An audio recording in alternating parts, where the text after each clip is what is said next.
let's just get right into it. What did you guys want to see when it came to this series? Before it came on, what were you guys wanting to see? Well, I mean, honestly, see what happened with Kenobi after everything that happened in one of the last movies that we saw him in, Revenge of the Sith. with the Revenge of the Sith, and seeing where did he go, what did he do? Obviously, that got answered in this. Yeah. So, but it was really whatever happened. Like that was my biggest thing. Kind of get some more backstory on him. So, Okay. I think this kind of filled that. What about you? Well, I mean, if you kept up with the comics and everything, you get a sense of what there is gonna be. But actually, it took a very different route from where we're supposed, we were expecting. I was expecting all the battles with Black Chrysanthemum and all that stuff. But obviously, they said that's gonna be in the second season. So like, it was kind of a down for me. But after they say that, I was like, oh, we're gonna get to see that at some point in the series. So I was like, kind of okay with that. But yeah, like you said, it was like a chunk big of history. Like what happened with Kenobi? Like what's he been doing? It's when the next movie came out. Where he's in the desert. Like oh well, you hear stories about him, but like you don't really know what he's been going on. Right. Precisely. Yeah. So it's different. It's very exciting to see like what is gonna be. All this time. This character is coming back after 20 years. So it's super exciting.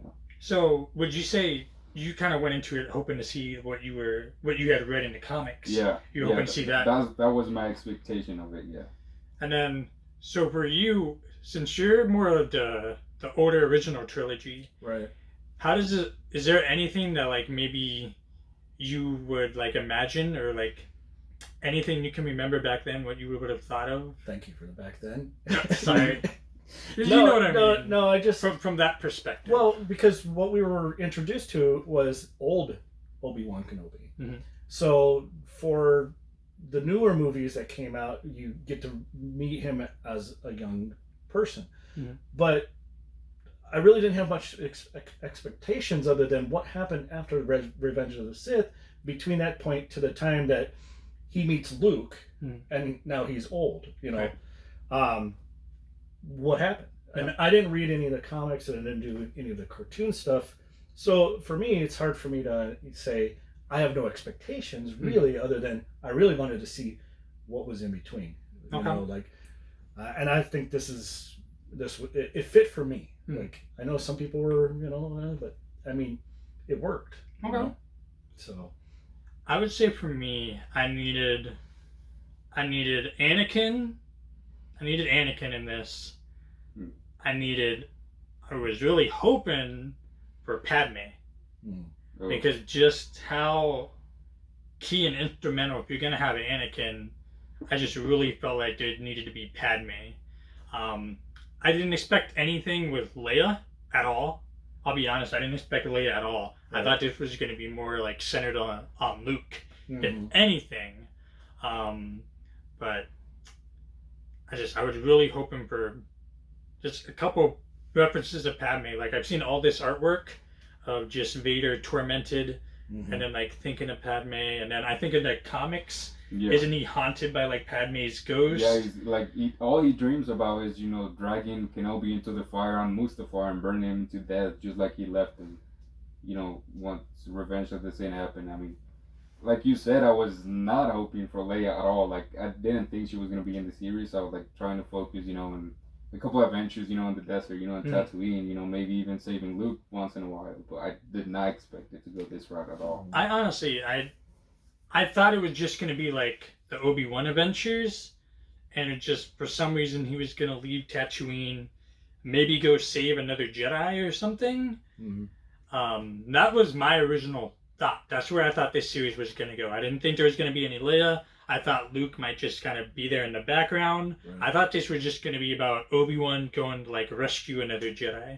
That's where I thought this series was going to go, and I was completely wrong about that one. It was kind of a left field type thing. Like Leia became more a part of this than you would think. I think everyone thought that was not going to be touched because of how bad Han Solo went and how bad recasting him went, I'm pretty sure most people thought that was not going to be touched. Right. That they were just going to leave Luke and Leia alone, maybe.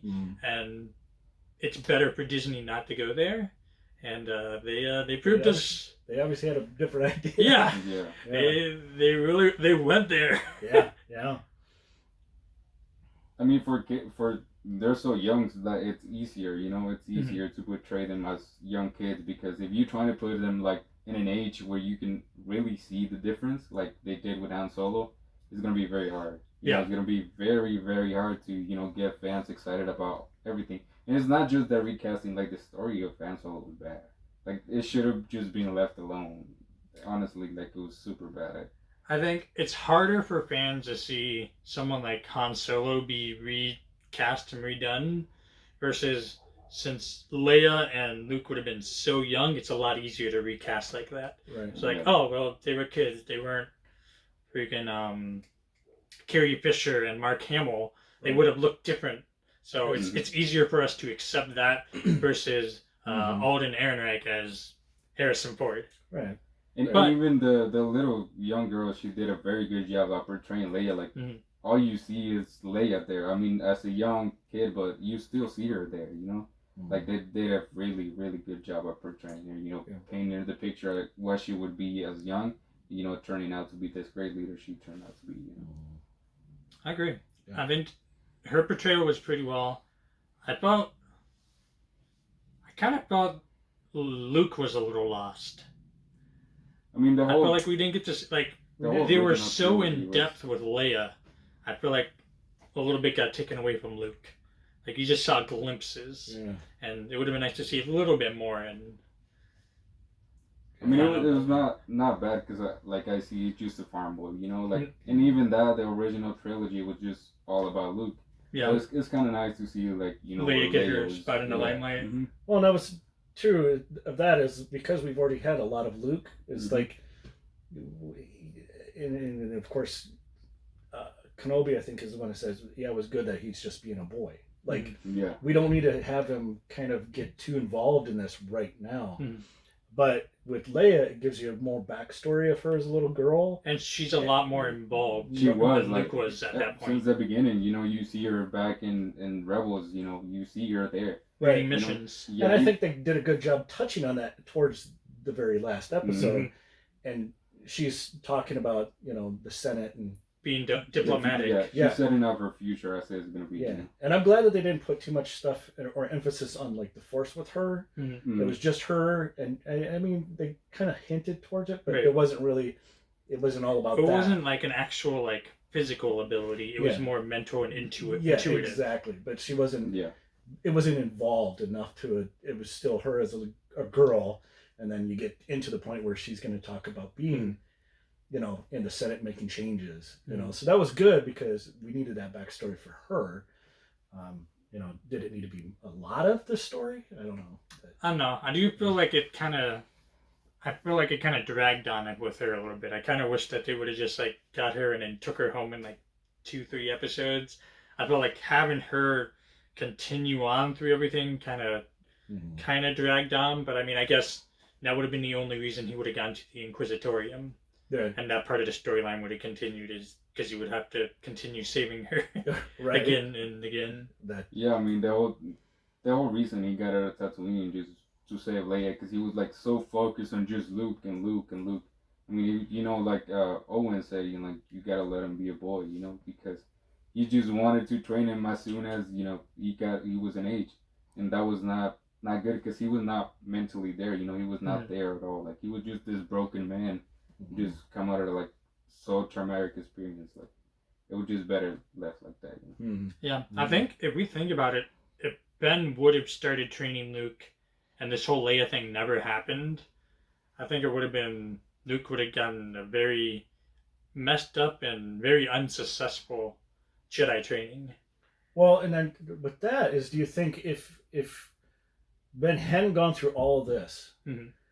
And he continued to do what he did with Anakin, as with, you know, Luke, what you're saying is, like, would he have just continued down the same path and failed at that point with Luke? You know, like he needed to go through all of this to find himself again. Mm-hmm. You know, Exactly. touching on some of your point is like he lost himself, but he needed to do this to recenter himself and get himself back to where he needs to be, and be able to see his path to make this right. And he needed this, you know, like overall, and that's maybe why he needed to have Leia in this thing to help bring him back.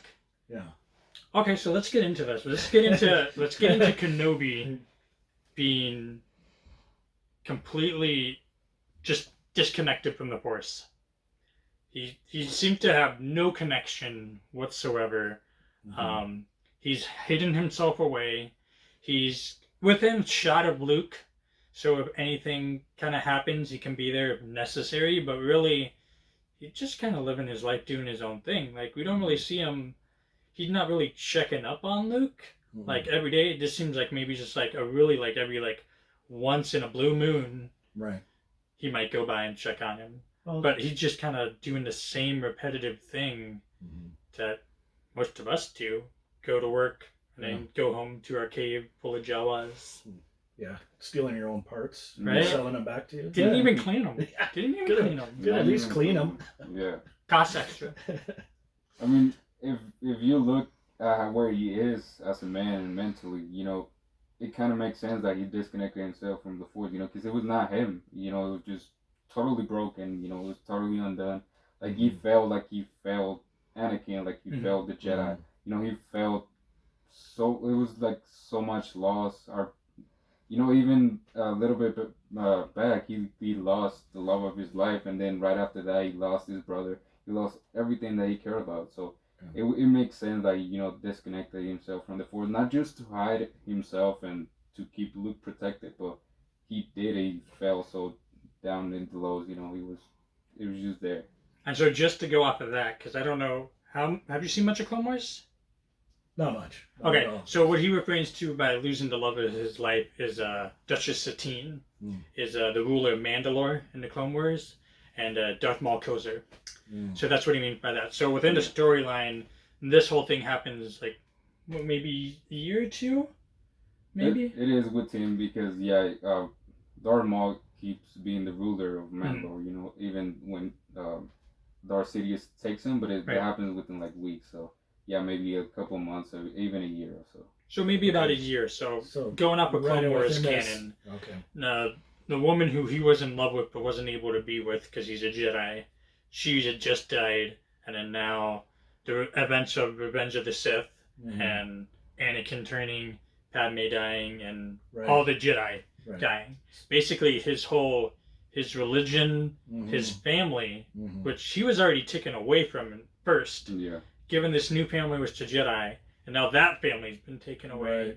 And I think, looking back, Revenge of the Sith, it just goes boom, boom, boom, so fast, so quick.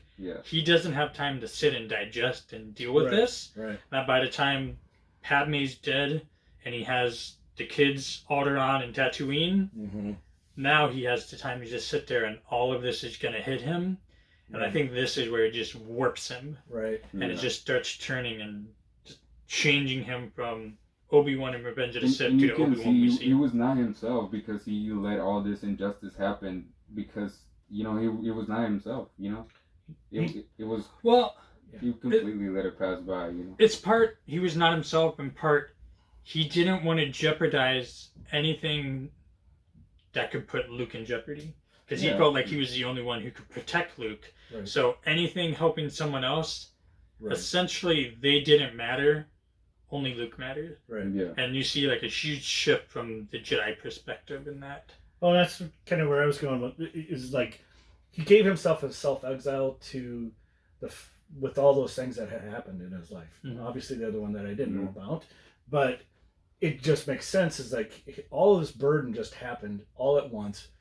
He's just out of it. He's like, and like you said, with the Inquisitors coming around looking for Jedi trying to kill the remaining ones, if he's going to protect Luke, he's got to step away from it as far away from it as possible, but yet still be within a reasonable distance to make sure that if something does happen, he can be there.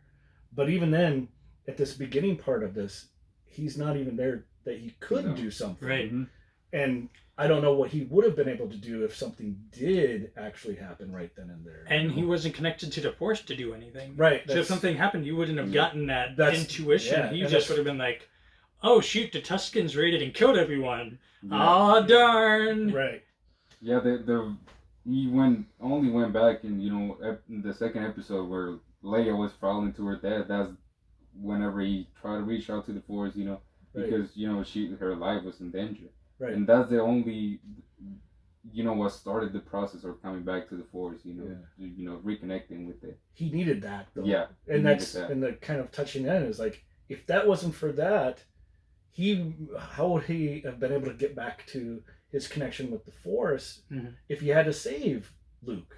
Right. You know, I mean, it seems like it was drawn out for me in the number of times that she's getting kidnapped. You know, we have Flea taking her the first time, which is awesome. You know, like, hey, we have Flea in the movie. But, you know, there wouldn't have been that.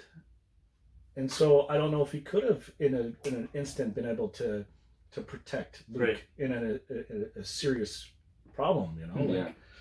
You know, it would have been very difficult. And he didn't even have his, like, weapon. You know? I And mean, he used the blaster, you know, to hide himself as well. You know, because pull out a lightsaber, everybody knows you're a Jedi. Right. So, you know, using the blaster was like a big thing. You know, you can understand where it's coming from and all that. he couldn't even pull something off the table to himself with the Force. Yeah. So the Force would have been no use whatsoever if he would have come upon something. He would have been... Even the fake Jedi could, you know, do that, you know, just use magnets to... The fake Jedi did a better job than the real Jedi. Yeah.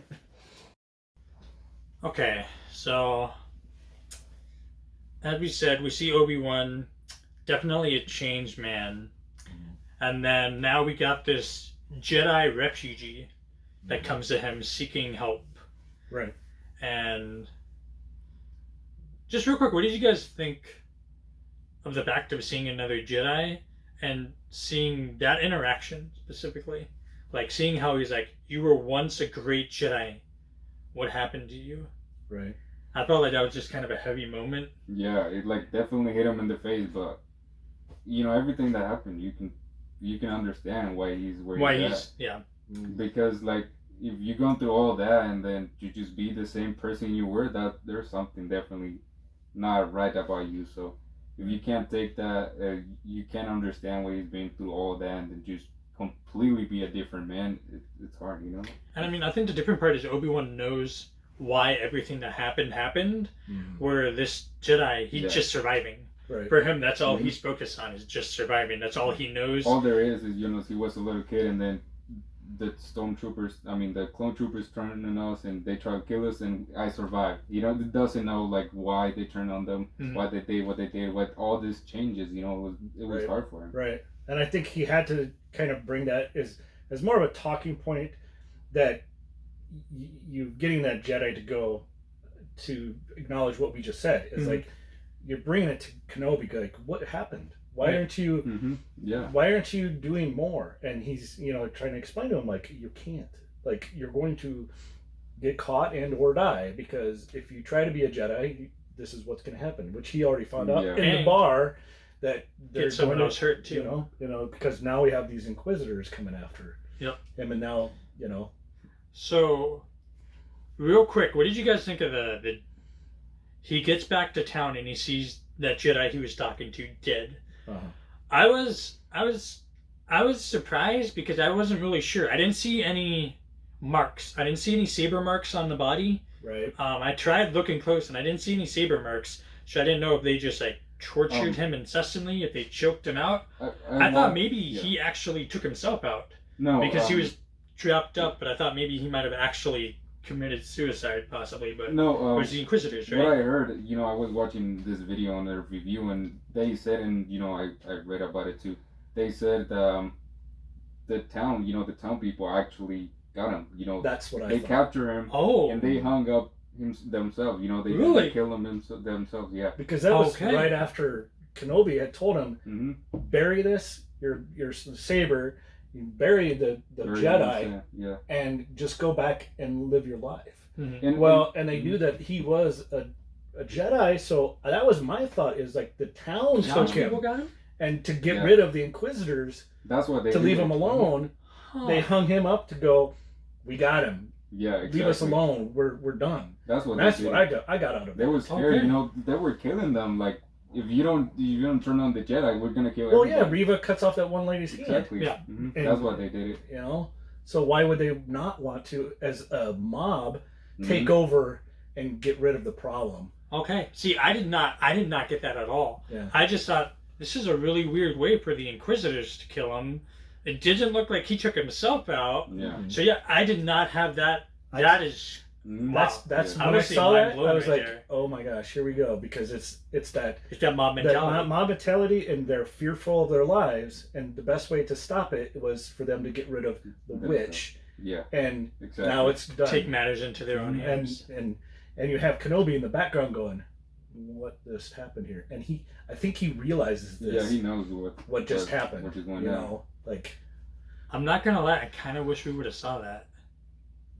I mean, it was kind of a nice way how they put it. Like, well, I think it's more mhm. easier for the audience to watch than to have the mob go after him. Well, type deal. I'm You know what I sure, mean? but- It would have dragged the show a little bit longer, you know. If they Yeah, did and the whole probably thing. unnecessary, but they Yeah. got the point across. As far as Yeah, I think yeah, we both. yeah. I think that would have been a really good concept, though, to show this mob mentality of he just saved a couple of you, Mhm. protected you, risked his life for you, Right, and now you just turned on him. Right. And I would love to see that restaurant guy right. be the one in the front doing it.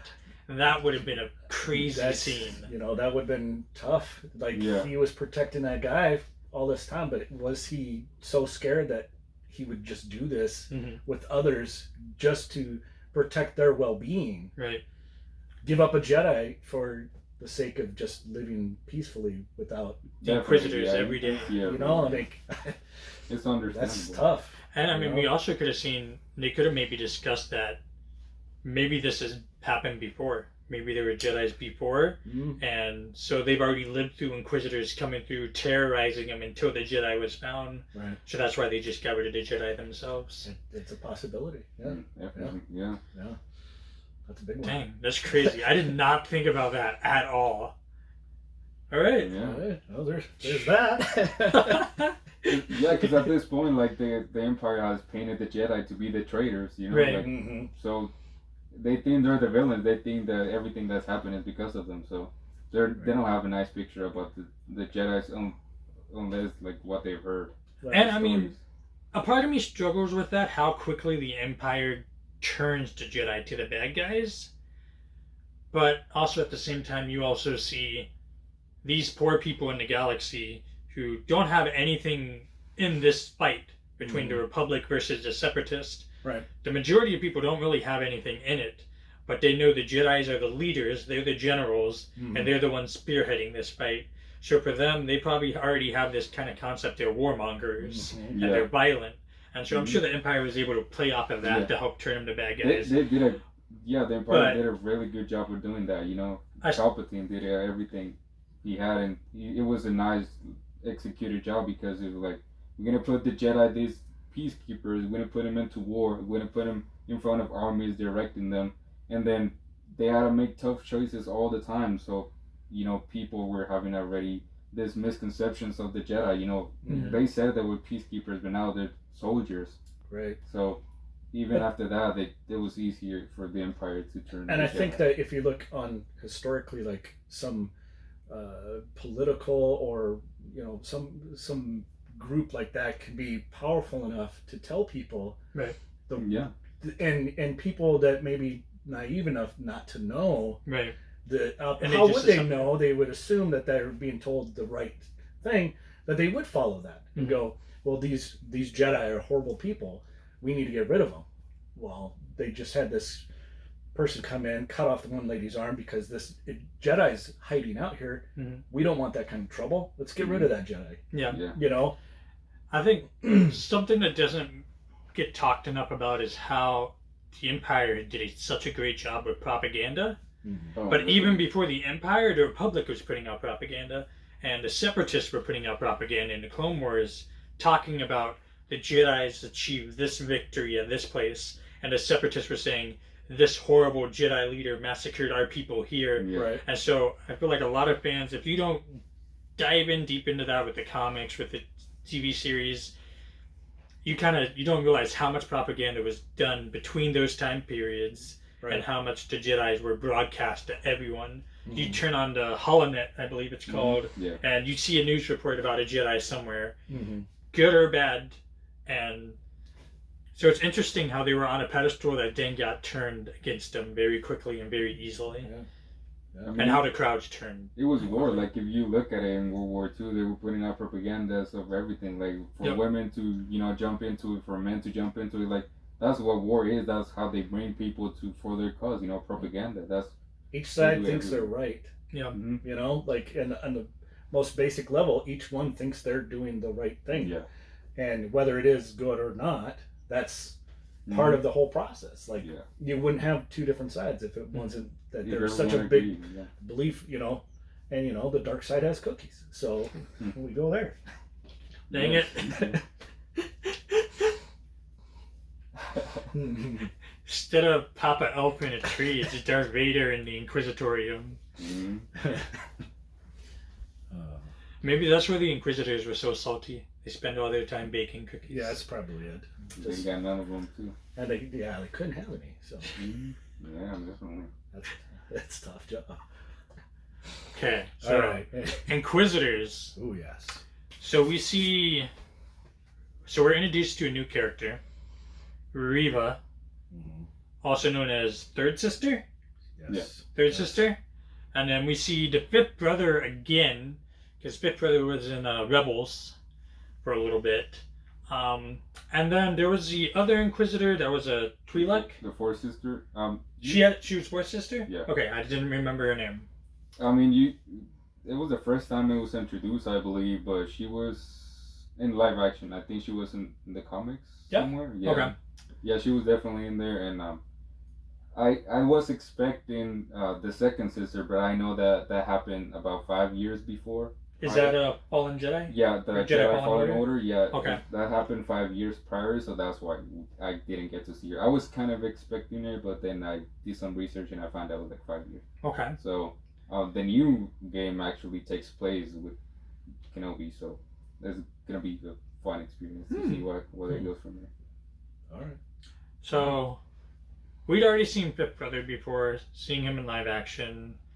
Riva was a new character, but Grand Inquisitor, we saw in Rebels, he was a major force to be reckoned with, the main villain in the first season of Rebels. And we see kind of a different take of his character in this. Very different. Did you see any of Rebels? Did not. Okay. I kind of briefly mentioned that I started to, but I just didn't get into it. Like, Okay. As much But as do you remember him being in it? I as do the main bad remember, guy? but again, that was the extent of it. So seeing him on live is the first real iteration taking of him you've gotten to see. and So for me, I was excited to see him because I loved Rebels. Rebels was my favorite. If you guys can see this in the video, I got my little Rebel squad right here. So I was excited to see him. I don't know how I felt about the portrayal or execution of his character by Rupert Friend. I know it was a meme a lot. The first thing I saw was when this series came out, the eyes. He didn't have the Inquisitor eyes, the like evil yellow eyes that he had in Rebels, and being Sith that he should have. It looked like they corrected that. I might be wrong, but it looks like they might have went back real quickly and CGI'd and fixed it. Because in the very first episode, you can barely see it, and then there's a step when he actually steps into the light, and you can see the yellow, and then the rest of the series, he has the yellow Sith eyes. So I could be wrong, but I'm like 90% sure they were like, oh, let's have a Sonic the Hedgehog moment and go back and redo the editing on that. Right. The other thing I wish they would have done is his head. I know Oh my god. there's so many memes, so many people saying it doesn't matter, so many people saying it does matter. I'm one of the ones who say it does matter, and I think we know it could have been executed. George Lucas did this in Revenge of the Sith, when he's on Utapau, you look at the art makeup on that guy, and then you look at the art makeup on Rupert Friend. Like, seriously, how much? Just a little bit more execution, a little bit more of a budget. I mean, we're talking George Lucas funded these movies on his own with his own money. Disney is a freaking cash cow. Mm-hmm. Put out the extra money to make this character look the way he's supposed to look. Right. But I don't know. What did you guys think? I mean, it was down for me. I was expecting him to look a lot more like the Rebels, but they're not a lot of the characters look the same. Mm-hmm. I mean, they changed Cam Dooku a lot from the Clone Wars, but definitely they could have done a better job of portraying him. I'm not saying it was bad, but if the acting was better and if they give him a lot more to do, engage us with the character a little bit more, maybe we wouldn't care less much more about his makeup, how he looked.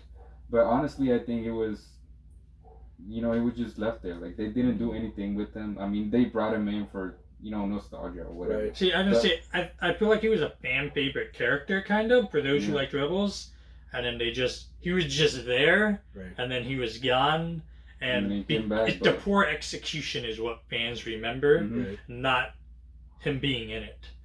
I'll be honest, I didn't even care about him. Exactly. I was like, I understand he's the Grand Inquisitor, but like you said, he came across as kind of bland. Like, okay, great, here he is. I mean, but we were more involved with Reva anyway, because of her serious drive to go get Kenobi. Yeah, and she's got so much angst in her, like, whoa, and so he didn't even matter to me. I'm like, whatever, like, he just kind of like, he's very like you just like chill. Like, in the very first scene you see him, when you're introduced to him, he just like, the Jedi will prove them, show themselves. Yeah. And he was just like, knife! Not very it was kind of a non-threatening kind of, like, if you're going to be that guy, I would have thought it would have come across more powerful. And yes, more powerful. Yeah. It didn't feel that way. You didn't get the sense of, and that's why there's a great power here. You got this sense of, this guy ever gonna shut up? Well, that's why I kind of say it kind of came across as like, oh well, here he is. Yeah, one thing I believe they could have done is just put Reva in there and that's it. Because, just not even have the Inquisitor. Yeah, because they just put him in there for nothing. But in Jedi Fallen Order there was only 2 Inquisitors, and them they were like they drove the story forward. They did what they had to do. They drove you in. They were engaging. It was only 2 of them. That's all they needed. Right. And it was good. The story was, if you guys have played it, it was awesome.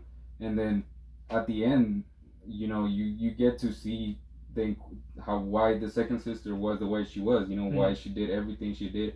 And then I believe that if they did that with Reva, it would have been a lot better. It would have been a better story. And not just have so many characters and they're not doing anything. I love the Inquisitor in Rebels, but I feel like he could have been left out of this series entirely. Yeah. Or just maybe like a brief appearance. For basically the brief appearance we get in the series, he literally could have just been like in a communication. We didn't need him to be here physically in the show.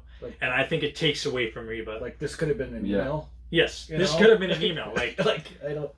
Like, they could have just communicated with each other through the stupid hologram things. Like, he did not need to be here. And him being physically there, I think, took away from Reva and majorly hurt the storyline. Yeah. And, I mean, pissed off all the fans because of how poorly he was executed. Yeah. The actor even went on record and said that he did not watch Rebels to prepare for his role. He specifically did the opposite. He made sure he didn't watch Rebels because he wanted it to be his interpretation. Meanwhile, you get freaking Ewan McGregor and Hayden Christensen. They're like, we actually watched Clone Wars. Yeah. Right. I mean, it just... And that's a crazy thing. I don't know much about Rupert Friend, but I do not think he should have the balls or the gumption to say, I'm not going to look at the source material. Yeah. And you have 2 of the most important guys ever to a series literally be like, we decided to go back and look more. Even though we've done what we did, we still wanted to look and see what's been done with our character so we can carry it over. And I mean, come on, it's Star Wars. Yeah. Wouldn't you want to make an impression a good impression, not a bad one. You would think, but maybe you were just in it for a quick payday. Maybe. Definitely, Maybe. yeah, you can see it. But the one other thing I'm going to say is I feel like the Inquisitor with his head and the shape it is and his makeup, I feel like it is equal to Cad Bane in Boba Fett. Oh, definitely. Right. Because of how horrible the face looked. But I will say, I feel like it's harder to put a live action person into that kind of makeup and outfit. And I think it looked kind of like that when we see him in Episode 4, A New Hope, in the cantina scene. Remember? The exact same species pops their head up. Right. And I think it's kind of similar. And so that's fine. Okay, we haven't seen that. But we've seen a Utapau citizen look perfect the way he's supposed to look. And then they just threw that out the window for the Inquisitor. I mean, even fans did a better makeup job than that. You know? I mean, even in The Mandalorian, when they put Luke, the fans went and redid it and it looked so much better. But, I mean, it didn't took as much from, Cad Bane because it was menacing. You know, it was a good character. Like I said, they could have done that, but they didn't. But Cad Bane, like, as soon as he showed up, like, you knew what he was there for. And he delivered. He delivered. Yeah. See, that's the thing. It was annoying that it didn't match up, but you were able to forget it because it was still Cad Bane. Every second of you believe, this is a Cad Bane we know, we remember, holy crap. This Inquisitor is like, are they going to kill him off and he has a brother? Does he have a twin brother with an elongated skull? Or is he going to get half his head taken out and his personality changes and that's how he gets in a long skull? I mean...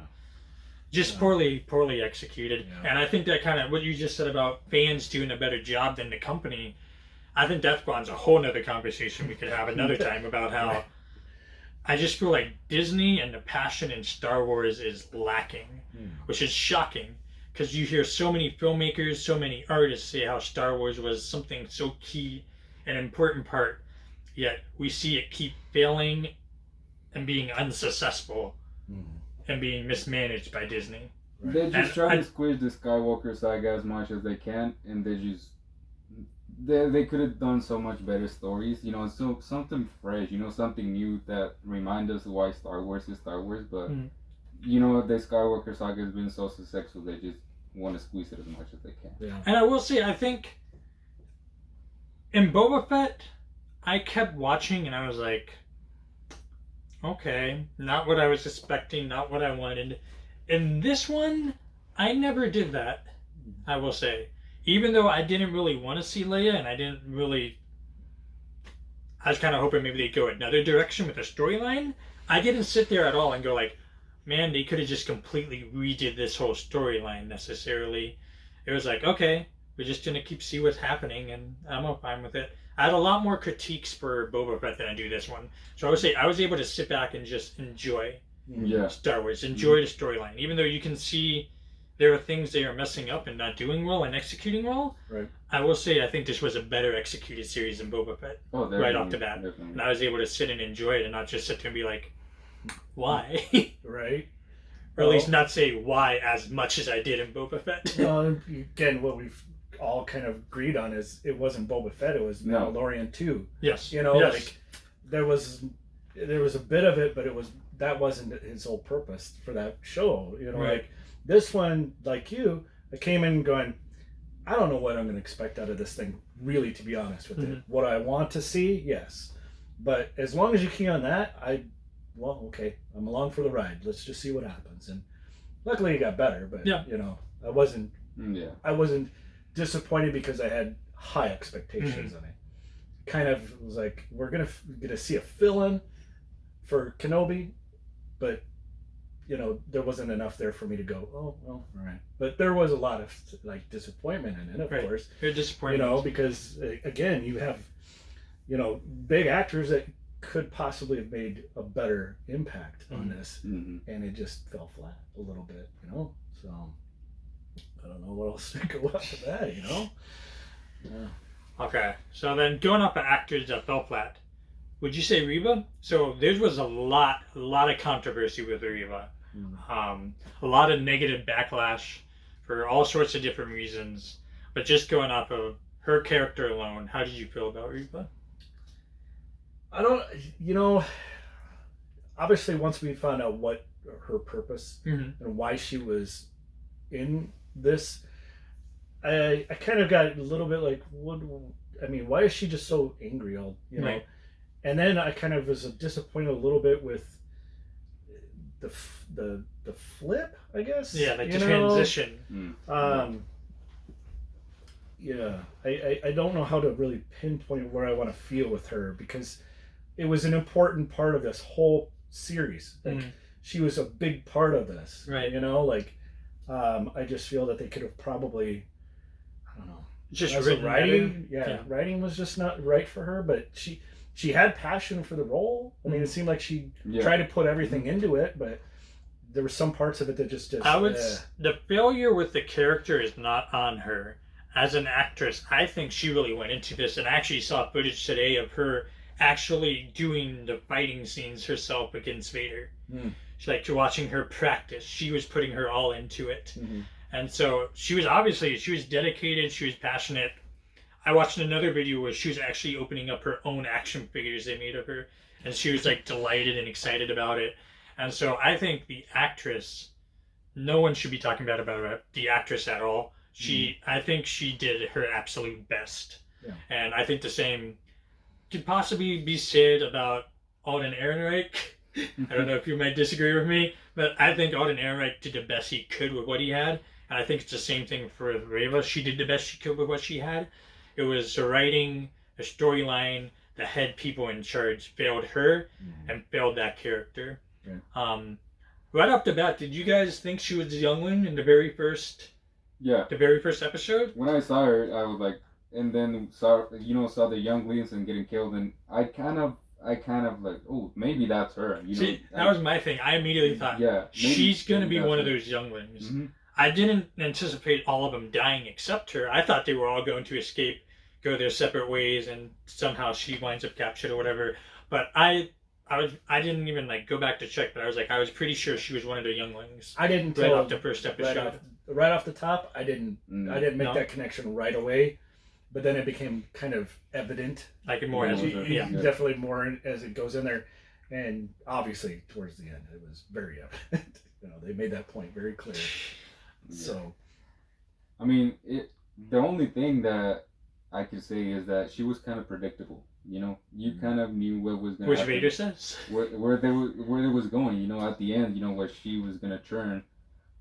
We all know she was not going to kill Luke, of course, but they could have made that transition a little bit different. Well, actually, so for a little bit, there was rumors and there were people freaking out about, is Reva going to kill Luke? And they're going to completely rewrite the whole canon and storyline of Star Wars.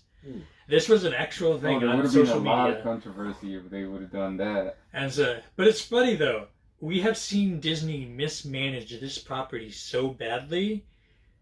There was a chance people thought Luke could be killed off and the entire thing rewritten. I think that speaks volumes. Wow. How poorly you have mismanaged a brand. That would have been a bold move to do that, honestly. Huge. That would have been like you said, a rewrite completely. Yeah. I mean, if you think about that, they could have done that and have a completely different saga. They could have done that, and at the end, it would have been good. And then at the end, having Obi-Wan wake up. Imagine if that would have happened.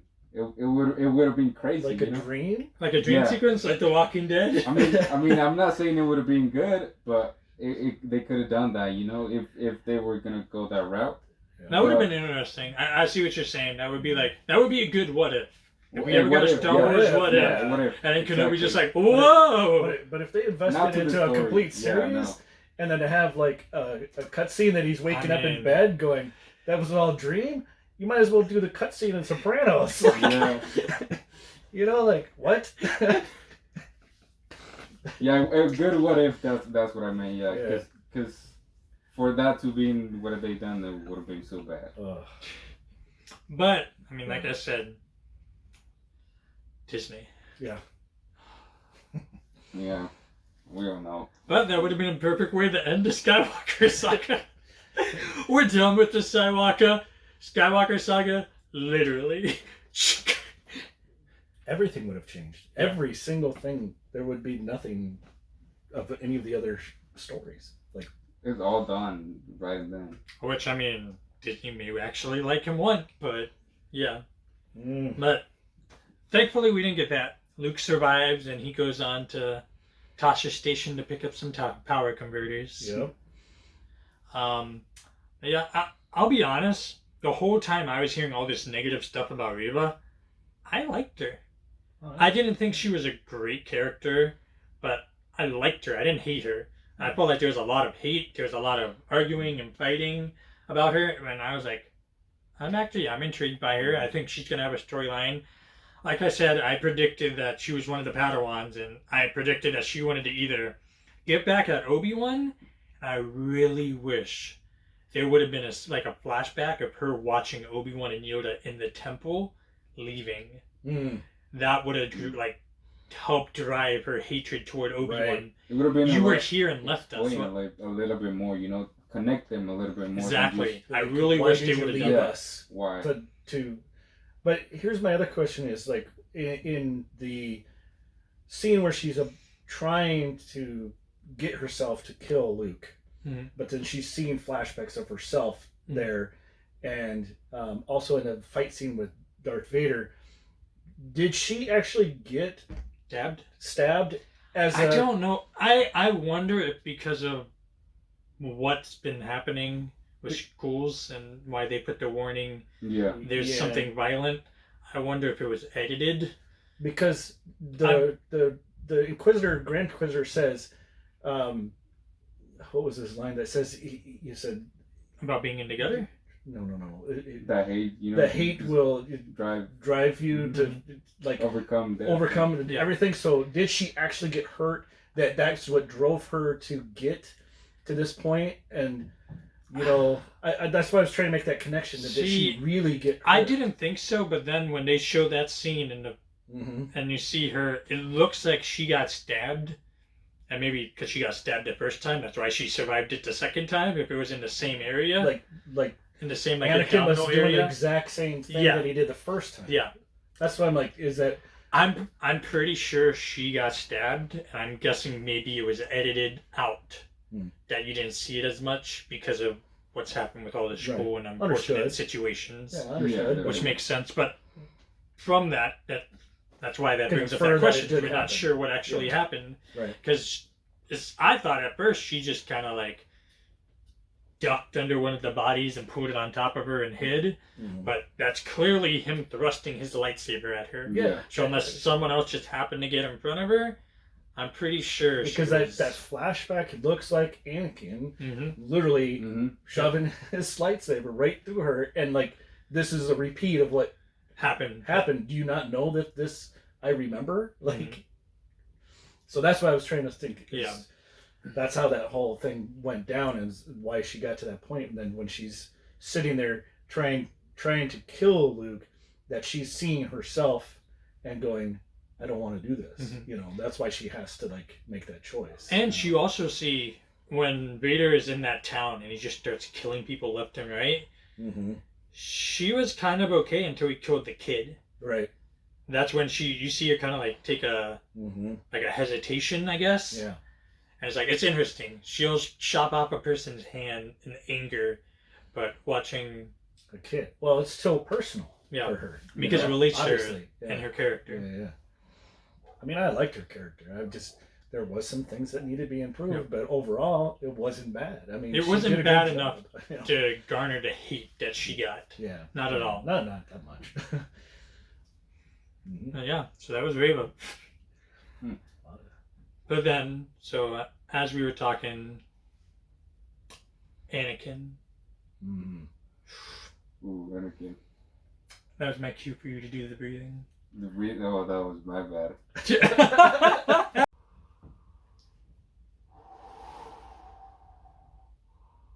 Damn it, who left the window open? Wow, is that bad? So yeah, Anakin.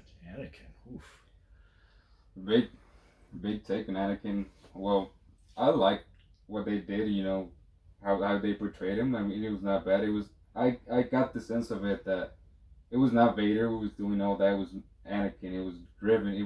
His hatred towards Kenobi was driven him. You know, it was like turning him. He was not thinking straight like the Emperor said at the end. Mm-hmm. I believe you guys heard all that. It was definitely him. You know, it was Anakin. You know, trying to get back at Kenobi for what he was doing. So, I mean, it was really good. I mean, I expected a lot. I was expecting some, you know, flashbacks. Definitely, right. like some Clone Wars flashback. It would have been great. But I mean, what we got, it was definitely good. I was definitely pleased what they did. It was menacing when he pulled that ship out of the sky, like it was giving me Starkiller vibes. It was like it's so empowering, you know. It was amazing. I completely loved what they did with him, and also beating Reva without even taking his lightsaber out. Like, you know, the flashback were perfectly well how they placed it in that position, and then just show how much more powerful he was compared to the Inquisitors. You know, like he trained them, but he didn't really put them into the level of force he was. You know, like it was just this big behemoth that could take anybody, anything. Like it was just portrayed. It was amazing. So is it hard seeing a Darth Vader that literally pulled a ship down, ripped it open, and then he gets beat by an old man, his old master? I mean, you can definitely see that when he's fighting him, you know, because he when he's fighting somebody else, he's cool, he's calm, he is thinking straight. But when he's fighting Obi-Wan, his thoughts betrayed him. Like he just goes full in anger, you know, he's full of feelings, full of rage, and kind of, you know, they kind of turn on him. You know, you can see that all like in the first flashback. You know, he like misses that opportunity. He puts his guard down, and I definitely believe that's what happened. You know, right here. You know, like he said, you can beat an enemy by by being compassion. You know, compassion with what is it called? You mean compassion or mercy? Mercy, yeah. Yeah, you can beat an enemy by being merciful, and that's how Luke beat him. You know, by having mercy on his father. Right. And then that's how Obi-Wan beat him again. I mean, in Obi-Wan was just full on the Force, you know, like completely went all out.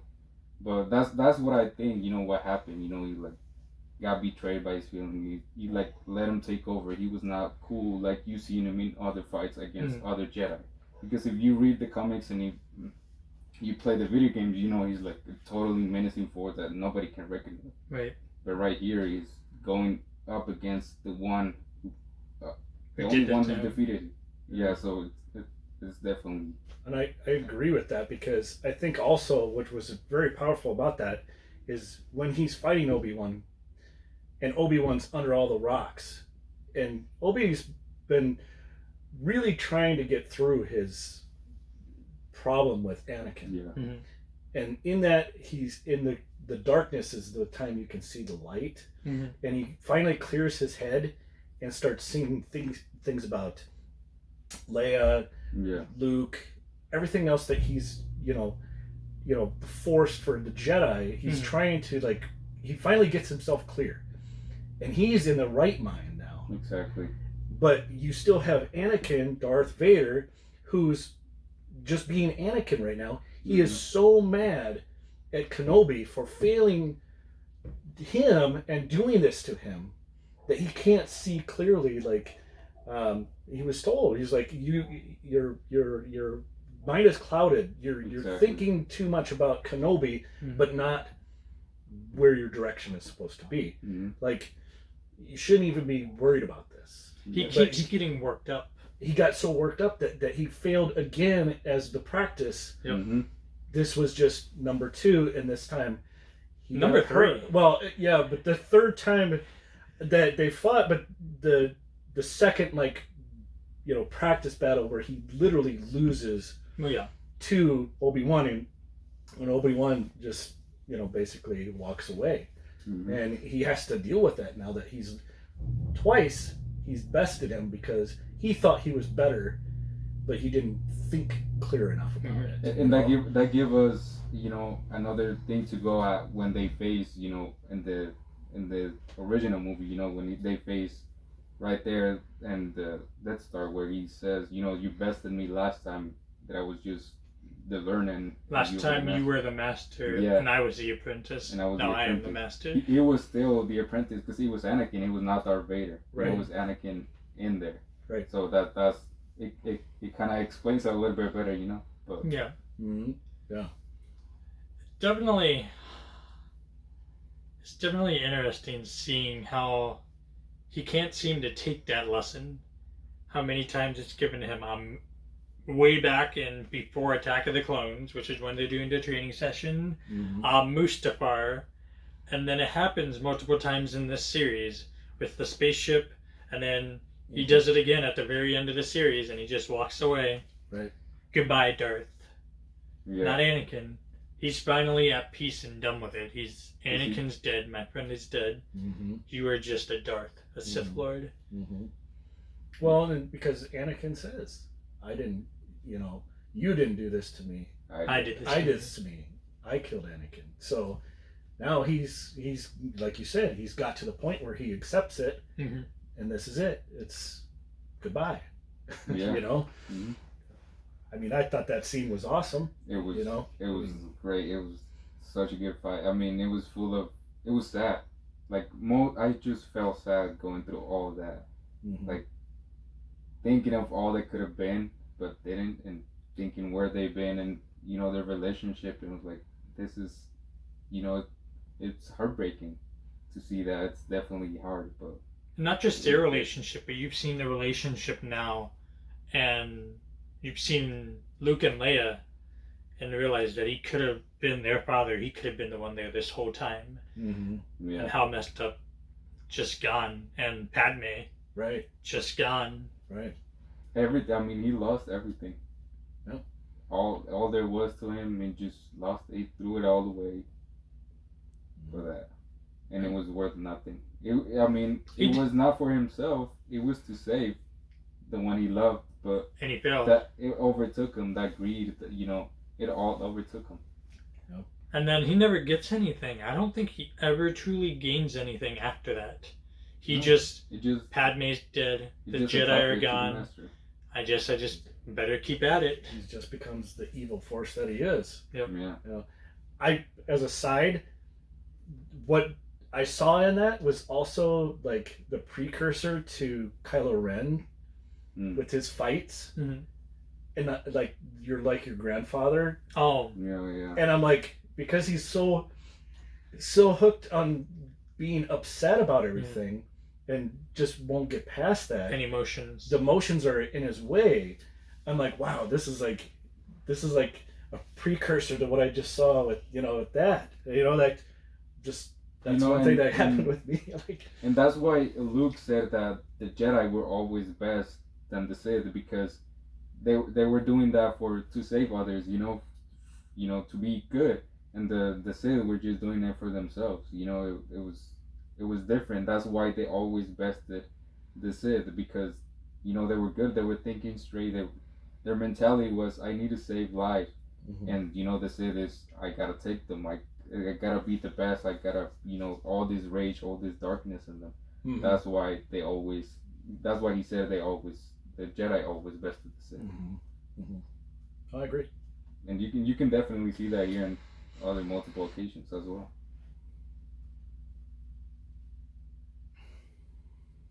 Can we talk about how old Anakin looks? I feel so bad. That dude aged so badly. I mean, he was younger than Obi-Wan in Revenge of the Sith and Attack of the Clones. He looks older now. Yet he looks older than Obi-Wan now. Well, it's all the fire damage. I don't think it's that. I think your man just aged so poorly. Do you think it is because of the dark side? Is like it ruins them? Well, I'm talking kind of Oh, the like series. at the series. But I mean, in Like, the series, that wouldn't surprise me. you know, No, the damage he took, and then just being in the dark side, it's definitely gonna make an effect on his outward appearance. But I mean, just actor-wise, saw I him. think yeah, he I was know what great. you're saying. When pretty they took bad. the mask out, you could see like how bad he looked. But I understand what you're saying. Yeah. Actor-wise. But actually, to draw into that a little bit, though, you could say how poorly him as an actor was treated. Because Revenge of the Sith and Attack of the Clones, Hayden Christensen was treated horribly. People said he was a terrible actor. He didn't know how to act. He had an issue with the way he said his lines. He was treated. It was not that. It was the way it was written. It was the way it was they gave written, it to him, you know? and he was trying to be kind of like a monotone to match Darth Vader, James Earl Jones, the way he talks. The cadence. You listen to that cadence. Right. He's trying to match that. Right. And so if you go back and you look at it and you listen at it from that point, you're like, oh, okay, now I can kind of see. Because he would have had to get to that point where he's talking like Darth. Yeah. Exactly. You would have had to have that to begin with. Right. Right. Yeah, So, I get that. but I feel like people they don't look into it that much, and so he was just treated like garbage. And so usually when you have someone like that where they've taken a lot of garbage, they've been treated badly, they might age a little badly. So Right. I do wonder if how poorly he was treated there kind of carried over and just maybe gave him more baggage, more wear and tear on him, and that's maybe why you maybe looks like he older, aged pretty bad. I mean, definitely, you know, he took a big break from acting. You know, he bought a farm up in Canada. He became a farmer. He's like, you know what? I'm gonna do just like my son. I'm gonna just go out on the farm. Yeah, that's what he did. But no, the one thing I am glad is that the fans are welcoming him back, and that there has been a change in attitude towards him. Yeah. And I do think a big part of that has to be not just changing how we look at those movies and how people love those movies now. People hated the prequels when they came out, but now it is beloved, it is appreciated, it has a special place for a lot of people. But I think a big part of it also, you have to give respect and credit to Matt Lanter and his work as Anakin in the Clone Wars. Definitely, because the Clone Wars added so much depth to Anakin's all the characters. Hayden Christensen's portrayal. Right. It gives more, and so I do feel like a lot of this has to be also respect has to be given to Matt Lanter and Clone Wars to helping foster Anakin to be as loved as he is now, and also fostering now people can look back with a positive and gratefulness toward the prequels and Hayden Christensen's performance. Right. They both really do deserve a lot of credit, and honestly, I'm grateful for them both because Anakin's one of my favorite characters. When I've told a couple people this. I literally, when the third movie came out, I had this like little toy knife. I carved, and I have a picture, a school yearbook picture, where I carved the scar that Anakin has in Episode 3 on his eye. I tried to carve that scar into myself. Wow. And I have a picture, a yearbook picture of that. Okay. That's how much I loved Anakin. Okay. That's on another level, yeah. It wasn't like an actual like kitchen knife or anything, but it made enough of a mark that you could actually see it in the picture. Not bad. Should talk to somebody. I chickened out. I didn't get to this part though. I just did this part. I didn't get down here. That is dedication. That is, I'm seeing that. Okay, cool. They're like, man, I'm leaving. Never calling this guy back. He never responds to my messages anymore. But no, it's good to have Anakin back. It's good to have Hayden Christensen back. And I hope this opens the door for a Darth Vader series. Ooh. And I really hope with that we'll get Padme flashbacks. I really want to see like the Padme like haunted by Padme. I really want to see that because I feel like that has to be such an important part of him. Even though he is Darth, even though he's evil, we see Anakin still in him with how he's dealing with Obi-Wan. So if Anakin's still there, Padme's still there. Well, then you got to think too. If Leia and Luke are starting to get older as they progress, and the Force within them is from him, then he's going to have those flashbacks of Padme, but then he's going to also have some kind of weird connections. You would think that of his kids. Like, I don't know how far disconnected he could get from it that he wouldn't start wondering what's going on with them. You know, I don't think so until A New Hope happens, because as we see, Leia didn't do anything Force-wise. Mm-hmm. She just had intuition. No, I know. I'm just Luke doesn't do anything until. Yeah, I'm just saying is like if you have a series, it would be you'd start seeing something. I don't know if it would get that far into it. I don't know. You know? I feel like because he didn't know they exist, that he didn't try to reach out. Right. If he has any inkling of an existence, he would be there. Yeah. He wouldn't. That would be more of a drive than killing Obi-Wan and killing Palpatine. I think what I'm saying is like everything. if he was to, I don't know how far the series would progress for Vader. Like how. Where would we pick up going into even after A New Hope, Empire Strikes Back kind of something, you know, where maybe we're in between, like I don't know, they're teens. I don't know, something that would kind of there's something happening that maybe he would start to, you know, how would he? Well, it's not until in the comics, it's not until Darth Vader sends to Luke. He says Boba Fett to Luke. I can't remember what it was, but he comes back with the name and he says Skywalker, and that's when he realizes that he has a son. Okay. Yeah, and it's not till then that he starts to try. You know, he's trying to. I do say, kind of going off of that, I could see, because of the existence of Luke and Leia, maybe he doesn't have any inkling that they exist, but because they exist, he keeps getting images of their mother. Yeah, maybe like. Yeah. The Force is causing him to get more because he has no idea that they're there. And so he just maybe getting bombarded with images of Padme. He might think it's a trick by the Emperor, or he might just think it's something he's dwelling on and he's trying to fight it. But it could just be slight glimpses from the Force of his kids that he has no idea exist. Well, that torments him, like, because, in the comics he always has these nightmares of Padme and even... There's this little VR game where he's like the whole drive of him is to revive Padme. Like he gets a bunch of relics, like he reads in between Sith holocrons and all that because he's trying to revive Padme. And this it's like a coffin. It's kind of goldish. There's something inside, and he's trying to revive Padme, and the whole mission is to destroy that. Because it's the force of evil. It's the force of they're just messing with his head, thinking that he would revive Padme with this artifact, which is going to cause, massive deaths and all that. So you all think is to destroy that, but you get to see him trying to do something because of his nightmares with Padme, all the things he has gone through. I feel like that's a really important thing for them to explore at some point. Have you guys? I'm just kind of off on a brief tangent. But have you guys heard the theory that Padme is not actually dead? That they staged her death? I have not heard that. Okay. Yeah, I was just scrolling through Facebook one day and this theory popped up that Padme is not actually dead. That they faked it and staged it. Would you not have seen her at some point, though? I don't think I would think so. I don't think that's the point, though. I don't think we could have done that. It'd be interesting. It'd be interesting as heck. That would be... Again, another thing out of left field, like she just shows up. That would be easier than killing off Luke. Yeah. But then it would have been brought up at some point, Like I mean, I would think, like.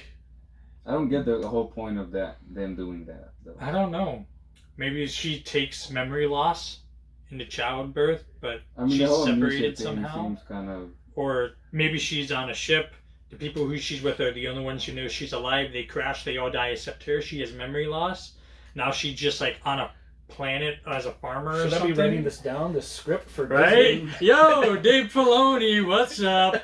Call your boys. Broke Nerds, we got you. Next series, Anakin / Darth Vader, Padme, we got this. Yeah. You clearly need some help with story writing. We're here. And we'll take a pay cut. Yeah. Small percentage, nothing big. I'm not sure about that now. Yeah. But yeah, I don't know.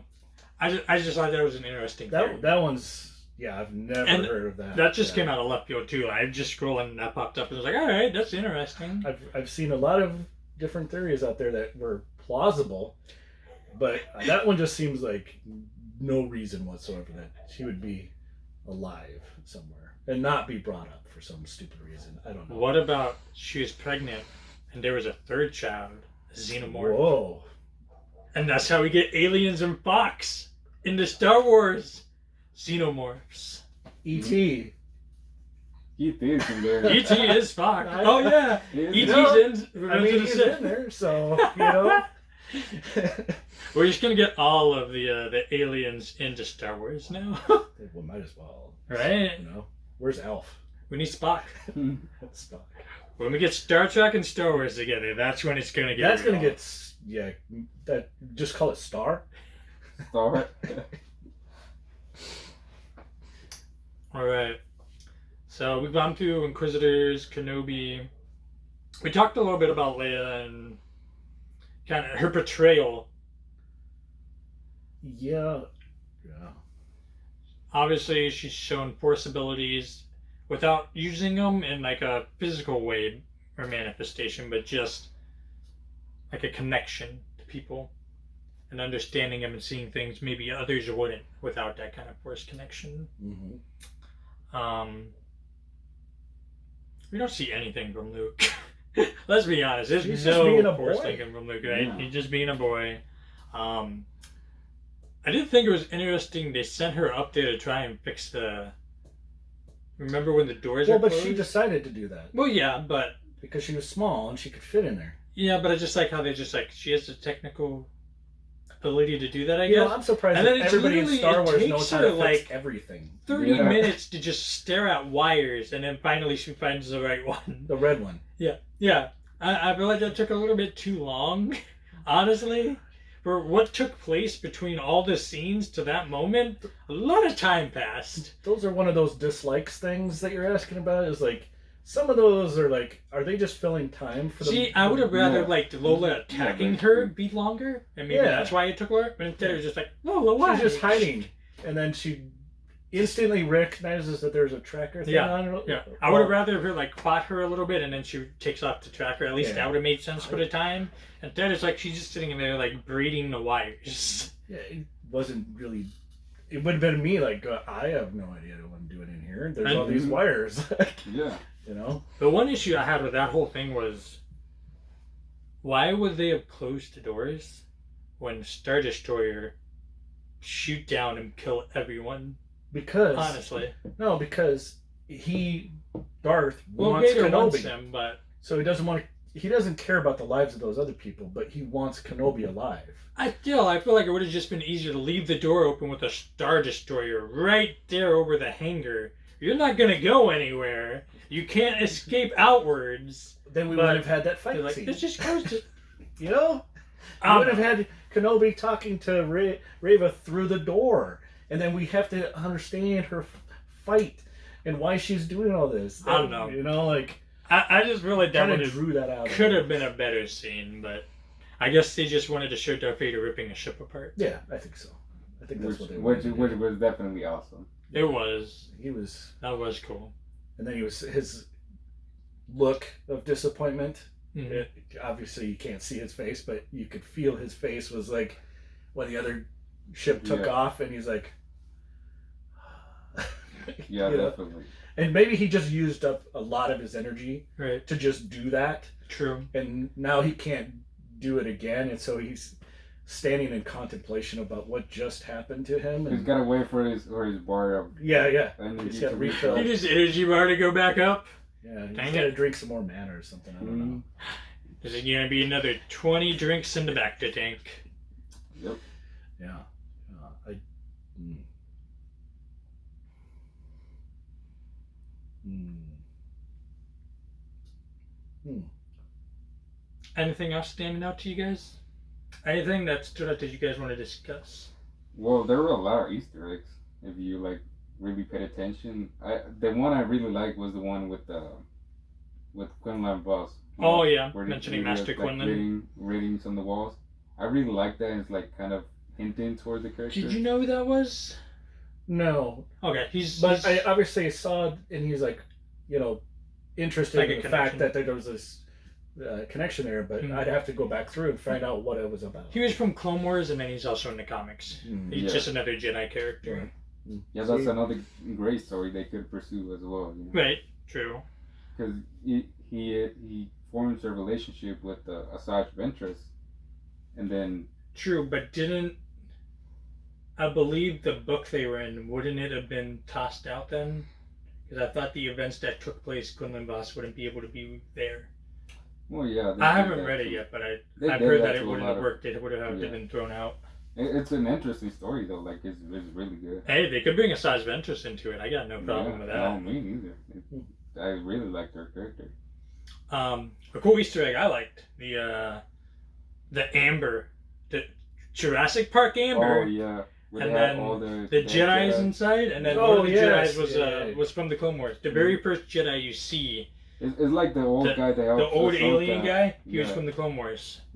So I thought that was cool. I was really hoping we'd see another Jedi we recognized, but we didn't. So I find it interesting touching into the Amber thing.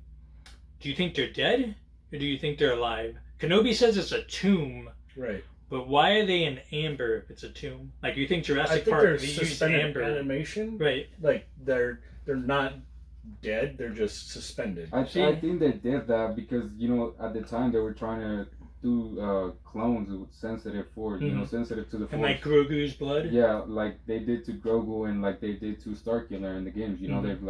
They were probably trying to do that. Recreate clones, but with force sensitive. To create their own army for the Emperor. I see. So I was thinking if they were dead, they would have been like Master Luminara. Yeah. In Rebels, where in Rebels, this is a really crazy thing they did. They took Master Luminara, put her in like a casket, put her on a Star Destroyer, and they tricked Kanan and Ezra to going onto the Star Destroyer thinking she was alive, because the body was there. So they thought there was like a force sensitivity there. They get there thinking she's alive, and she's dead.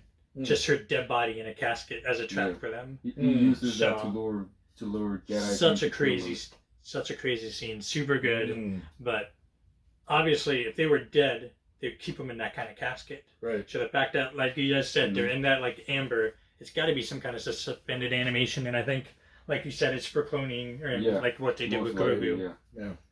That makes sense. Yeah. But yeah, I just love the fact they have Jurassic Park Amber and Jedi's inside. Okay. Were there any other Easter eggs that stood out?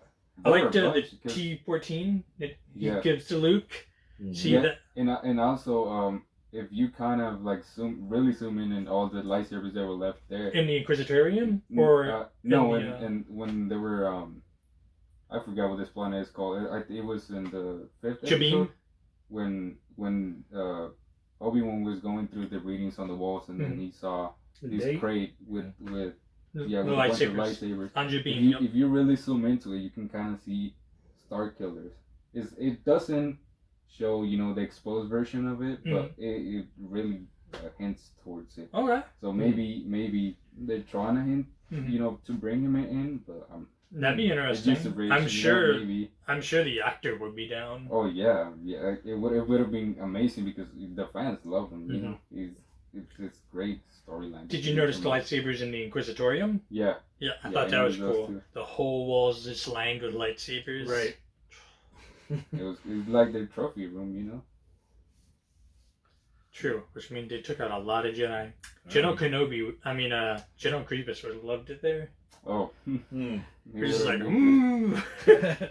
That collection he could never have. He'd have to have like 16 arms. Oh. And he still wouldn't be satisfied. Yeah, there's a bunch of memes of just like saying General Grievous would love it here, and it was. So speaking of that, how about another Easter egg? Hello there. Oh, at the end? And how we almost got it. Remember where Frack, the weird mole guy who picks him up in the transport? Yeah.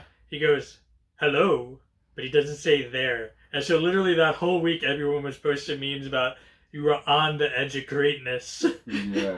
And then I like how finally at the end you get the hello there. They actually incorporated it. I was like, that's all I needed. Yeah, it was more like fan service than But it was good. That was It good was fan really service. I really liked it. Like the ending, and also Liam Neeson returning as Okay, Qui-Gon. so let's get into it. We finally get Liam Neeson back. So did you know Liam Neeson was actually supposed to be in Revenge of the Sith? They wanted him. There was a scene where he talks to Kenobi, but George Lucas edited it out. I think it was better left out that way. I think now that we actually have it, I'm okay with it. Right. If we would have never gotten it, I would have been kind of pissed off about it. Right. But now that we actually have it and we have that connection, and we see Qui-Gon as a Force ghost, I mean, you see him back in the Clone Wars. You know, when they're in the planet. Well, yeah, but I mean live action though. Oh yeah, I mean yeah. I mean, I really liked it that they took this long to put him in because Obi-Wan was not really there. Right. Well, that's what he was told in the beginning. He's like, until you get yourself right, you won't see, and we'll teach you how to see him. It took him all of this to be able to say, now I can see him, and he goes, I've been here this whole time. You just couldn't see me. Basically. And that was awesome to have. That was really good. Yeah. And Yoda says at the end of Revenge of the Sith, "More training I have for you." Mm-hmm. And I'm curious what happened to that training, because at some point, did he try or did he just never try? Because he got back. When everything finally calmed down, he just got so full of despair and lost in just the losses that he took. Maybe. He never started that training and he just closed himself off to the Force? Or did he try for a little bit, wasn't successful, and then closed himself off? That's a really great question. Definitely. I mean, we have no idea right now. Right? But I'm glad that we finally see him, and I'm so glad we got Liam Neeson back. Right. Yeah. Qui-Gon. It was good. It was really good to see him at the end. And then the Imperial March when zooming out of Vader, that was really good too. I kind of struggled with that scene, how that ended. I mean, it was. I'm not very fan of how it played out, but it was not bad. It was not to hate. It was good, but it was not so good that get up your chair and start chanting for it. But I just felt like it was kind of like the Emperor, like, remember I'm number one, remember you're number two. I'm just like, he always did that though. Like, I know he always does that though, but at the same time, it's kind of like, I don't really want to see that right now. Right. Well, I think you had to have this because he's getting put in his place, and so maybe he backs off and leaves Kenobi alone. You gotta focus on not that. Like, and he's got to sit there in his place in quiet contemplation. He's got to figure this out, and then. He says, I'm no longer going to think about that. Okay. Yeah. We may not believe it, but... let go of that eagerness of Kenobi, the vengeance of, getting back at him. And when he finally lets go, he lets go of that. He, understand that he has to move on. See, I don't feel like it should have been that easy or that quick. I really wish he would have... didn't fully let go, it's just... I wish the hollow would have ended, and then you just see all the glass behind him shatter, or his throne start crumbling in anger. Is there actual glass there, or is it just wide open? There's got to be, unless it's force fields. It might be force fields. Well, that's what I'm like. I looked at that. I'm like, are they really just sitting out there in all these lava fields with all these windows open? And maybe he doesn't care, or they have force fields that stop it. But if they didn't have glass, then he wouldn't see that. There'd definitely be force fields. I don't know if it's glass, but. It would have been a good scene, like you said, This should have been something where, just see, cracking going up his... Yeah. Or maybe if there were stormtroopers there, all of a sudden it, crushes in and they just get their heads completely crushed, like WandaVision and Doctor Strange. Ooh, yeah. There just needed to be something to make that scene a little bit more... And then also kind of show, him, screw you, and then just reaching out in anger. But instead you just got him, gotta go take another back to bath in a couple of hours. I don't know. It just felt a little flat. I don't know that he could. I mean, that would have been impressive to see him just his anger exploding of some sort, or crushing or something like that. But or maybe he is just going to sit there and have to Just dwell on Kenobi. this, like, I got to get over this type deal. But he's still angry. He didn't just switch off like that. Yeah. You know, he's got to. You know, he's got time on his hands. He's not of him, you know, to just let go just like that. You know, you gotta throw a tantrum or something, you know. But it would have been a lot better if he like done something to show that he just couldn't let go of that. And I mean, just his character, I think that would have been on par for his character reacting in that way. But I don't know. That's just me. I really wish that scene could have just added a little extra oomph to it. Or just maybe like a ghost vision of like Padme reaching her hand on him. Ooh. I think that would have been a reach. No. That could have been a reach, but I mean, the point is there's so much that could have happened to escalate that scene into something more. And it wouldn't have cost much money, and it would have been easy. It all could have just done CGI. Some random trooper standing there just gets destroyed for no reason. Yeah. Other than his just sheer anger. Go.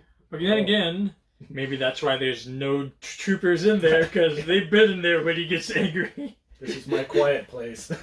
He went through about 700-800 troopers before they finally got the idea, let's not go in his throne room anymore. Well, just like, you know, Kylo Ren, he destroys that communication room or whatever. Yeah. Every time he gets angry, he just rips destroys everything. And, you know, obviously I think that's kind of where you were going, is like, why didn't he just destroy something? Just like sheer anger.